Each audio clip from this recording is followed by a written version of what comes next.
What's going on, everybody? Matt Modi here with OddsJam, here to give you PrizePicks, Underdog, the best DFS plays today, giving you a 5-6 pick flex to 20x your money. Let's get right into it. Don't need to dilly-dally around here. The first play for your PrizePicks entry is going to be Kenyon Martin over 21.5 points, rebounds, assists. This is going to be obviously a 5 or 6 pick flex on PrizePicks, depending on how many you decide to tail. I think I have 6 or 7 player props total in this video, so you could obviously make it a 6 pick flex if you wanted to. I will leave that part up to you. But like I said, first play, Kenyon Martin over 21.5 points, rebounds, assists. Kenyon Martin Jr., I remember watching his dad play.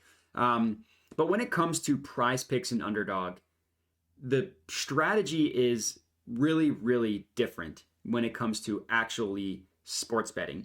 The reason why is all because of the payout structure with PrizePicks, meaning the payout structure is dependent on how many legs you add into an entry, but that's it. It doesn't matter what plays you add individually. So you could add, regardless, I should say, whatever plays you add, the payout is always going to be the exact same. And that's obviously a huge, huge difference between how sports betting works, right? You just look at the screenshot here. Look at how the sports books price this over. Odds ranging from -142 up to -157. So if a sports book deems a play that they think is likely to hit based on their algorithm, their models, how the money is coming in, they're going to make that more expensive to buy. They're going to change the pricing on that to make it more expensive. That is not the case with PrizePicks, as I mentioned, and I'll mention a zillion times.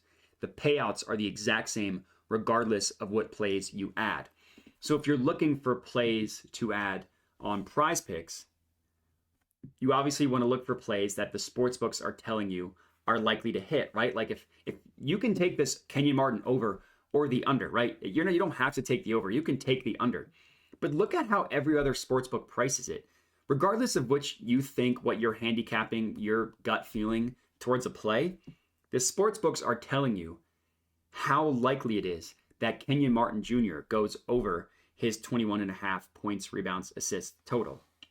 So when you are putting player props in a PrizePicks entry, you want to look for plays that look like this, to put it simply. Plays that are, the sports books are telling you, are likely to hit. Now, in terms of the odds, like you see -119 here, and then under that you see PrizePicks 5 or 6 pick flex.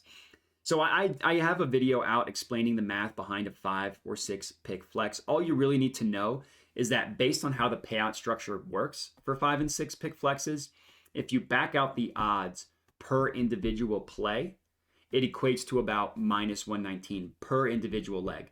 Basically meaning if you're betting on a regular sports book, like a FanDuel, and you place 5 or 6 pick parlays that all have odds of -119, it'll equal the payout that PrizePicks gives you. That's how the payout structure works. That part isn't super important to understand the math behind it. Of course, if you are interested, more power to you. I'm interested in that kind of stuff, but that's because, I'm just kind of a nerd when it comes to like math and data and stuff.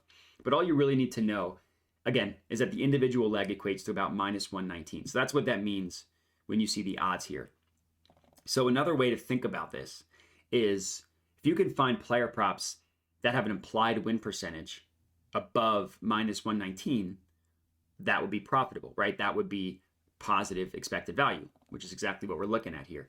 And that's exactly what OddsJam provides for you. It calculates the no-vig odds, pulls these from the sharpest sports books in the world, pulls the odds using the weighted average, and if you can get them to be better than -119, then that is a profitable play.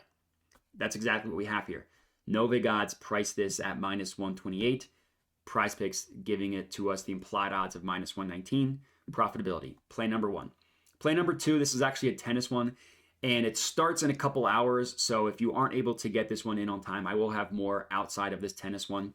But it's a total games between two players who I don't want to butcher their names, Jewel Niemeyer and Anastasia Popatova, over 21.5 total games. So again, implied odds on PrizePicks of -119. no big line on this one at about minus 121. Same thing here. Look at the other sports books and where they price it. FanDuel's kind of close at minus 126. Every other book is in the minus 130s, telling you like, hey, we think that this tennis match is likely to go over 21 and a half total games. So we're going to make that more expensive to buy. We're not going to be losing money. It's basically like, if you just think about a regular bet, like if you're betting on a favorite, right? The Super Bowl, the Eagles are favored. The sports books think that the Eagles are going to win the Super Bowl. So they make them more expensive to buy.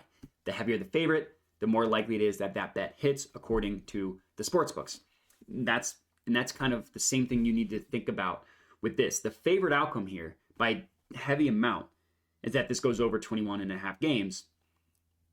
But because the payout structure on PrizePicks, sorry, I always fumble through that, a lot of P's. The payout structure on PrizePicks, we're not paying any extra juice for that, despite how heavy of a favorite it is. So play number 3, we are looking at Jalen Green to go over 3.5 assists. Again, the OddsJam calculates the perfect line of this to be at about minus 120. And then look again at where the other sportsbooks price it, ranging from minus 135 up to minus 141. Pretty heavily above this minus 119 implied odds that PrizePicks offers. Last up for these positive EV plays specifically, there's another tool in which you can use to find good plays on PrizePicks. But last one here is Halliburton under 3.5 rebounds. Tyrese Halliburton, incredible player, more known for his scoring and playmaking like assists than he is his rebounds. So makes sense. Good play on him to go under 3.5 rebounds. Implied odds on PrizePicks at minus 119. Sportsbooks offering it between minus 130, minus 143, essentially, heavily favoring the under. Next up, so another tool that you can use to find good plays on PrizePicks is if you go to tools and you go to low holds. So I have it open in a new tab here, and you filter specifically for PrizePicks. You can type it in, PrizePicks 5 or 6 pick flex, which is what I have up here. It pulls up situations where PrizePicks has the best offered odds. So you can always kind of use that to see if you can find profitable plays. Like for this one, it's another tennis one. It's Radu Albat versus JJ Wolf to go under 21.5 total games. Again, we know the implied odds on PrizePicks are minus 119, but look at every other book and where they price it. FanDuel's kind of close at minus 122, so is Caesars. But then we have like Pinnacle at minus 131 up to minus 143 on Fox Bet. So again, it's another example where the sports books are telling you how likely it is that this play goes under, but we're not getting charged any extra juice on PrizePicks. Another really good example of this is Terry Rozier to go over 2.5 made 3-pointers. Obviously, we're back in the NBA here. Minus 119 on PrizePicks. This would also be good on Underdog. If you're using Underdog, this would also be a good one. Same thing here. Look where the other sports books price this. Minus 130 on DraftKings, up to minus, looks like 133 on Pinnacle, 137 on BetOnline, minus 143, minus 142, heavily favoring this going over. That is the 6th play so far for this video. Next up, we're looking at Pascal Siakam to go under 19.5, or excuse me, under 7.5 rebounds. The minus 119 is the odds, under 7.5 rebounds. This is also offered on a new DFS site called No House Advantage, which if you have not used yet, you can sign up using this link here. Minus 119 on PrizePicks. Pinnacle is like at minus 151, as is Caesars. The rest of the books hovering between minus 125, minus 128, minus 135, still having it heavily favored to go under. And then I think I have two more. Yes, two more. Zubac on the Clippers to go under 10.5 rebounds. Same logic here. Looking at the other sports books, some are kind of close. Minus 125, minus 129. The rest of them in the minus 130s. Really good price here on Zubac to go under 10.5 rebounds. And then the last one is Klay Thompson over 4.5 made 3-pointers, which is just insane that that's what his over under is set at. But looking at the sports books, up to minus 150 on FanDuel, minus 130 on DraftKings, minus 137 on BetOnline. Pretty good price here on Klay Thompson over 4.5 made 3-pointers. And that's going to be it. So that was what, 7 8 player props for you guys to lock in on PrizePicks, some on Underdog as well. So if you're tailing, best of luck to you. Other than that, would appreciate comment, like, subscribe, all that good stuff. But that's it. So thanks for watching and have a good one.